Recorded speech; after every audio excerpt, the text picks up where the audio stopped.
Всем добрый день, мои дорогие подписчики! Сегодня мы с вами говорим о восстановлении после травмы, либо после операции. И в данном ролике я бы хотела вам напомнить о четырех главных целях и задачах, которые перед вами стоят в период вашего восстановления.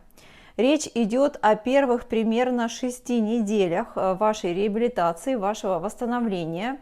И это 4 главные задачи, которые вы должны держать у себя в голове, когда вы проходите ваше восстановление.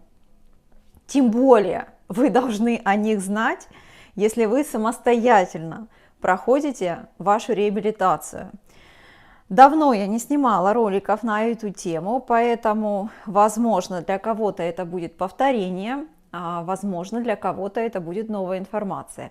Для моих новых подписчиков, скорее всего, это будет новая информация. 4 первостепенные задачи, первостепенные цели, которые вы должны ставить перед собой, когда вы восстанавливаетесь после травмы либо после операции.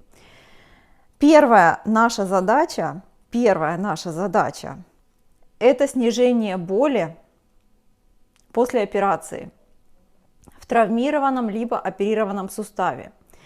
Это первое, с чем вы должны бороться, это с вашей болью. Напоминаю вам, что вся боль, она ранжируется, она измеряется по 10-бальной шкале боли.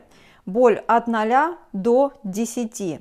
0 совсем нет боли, 10 максимально возможная боль. Все наши упражнения мы выполняем при шкале боли 5 из 10. Это первые признаки боли на лице. И в период после операции вам нужно найти способ, чтобы снижать вашу боль, и чтобы ваша боль не выходила за уровень 5-6 по шкале из 10. То есть это примерно половина от максимально возможной боли. Если вы не научитесь контролировать свою боль, то вам очень сложно будет проходить ваше восстановление. Вам очень сложно будет делать ваши упражнения. И, скорее всего, вы их не сможете делать так, как их нужно делать. Два основные способа снижения боли. Напоминаю вам, это прием медикаментов, обезболивающих за 30 минут до выполнения ваших упражнений. И второй способ – это прикладывание льда на 10 минут каждые 2 часа, прикладывание холода.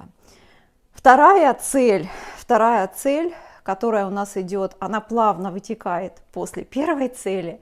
Вторая цель – это контроль вашего отека и воспаления. Отек и воспаление в суставе. Вот это даже, возможно, я бы поставила на первое место, если бы можно было. Ну, как правило, боль мы все-таки ставим всегда на первое место. Но контроль отека и воспаления – это настолько важно, что я просто не могу передать вам словами.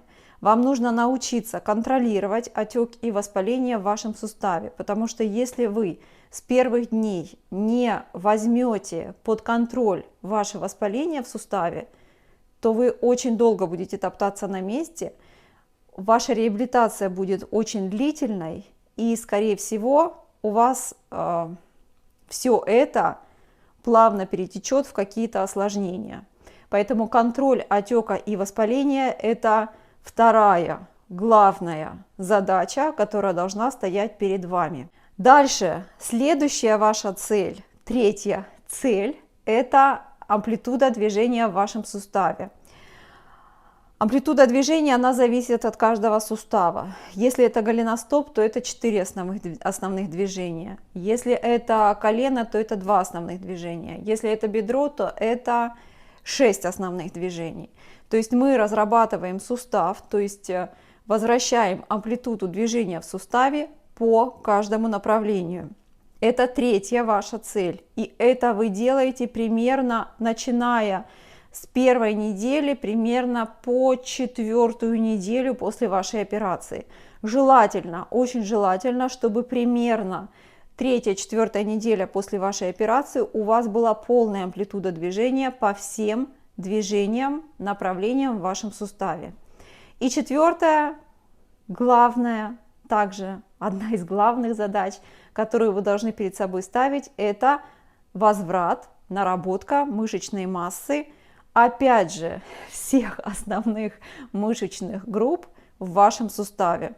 Наработку мышечной массы мы, как правило, начинаем примерно с где-то начала второй недели после операции, и она у нас продолжается вплоть до нескольких месяцев после операции.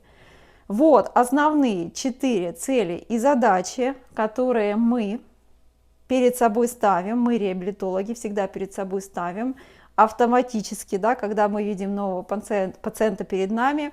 А если, соответственно, вы проходите восстановление самостоятельно, это те 4 задачи, которые вы должны перед собой ставить в период вашего восстановления. Контроль боли, контроль отека и воспаления, возврат амплитуды движения в вашем суставе и наработка мышечной массы. Все, если у вас остались вопросы, пожалуйста, пишите под данным роликом. А я желаю вам хорошего восстановления. Всем до следующих роликов. Всем пока-пока.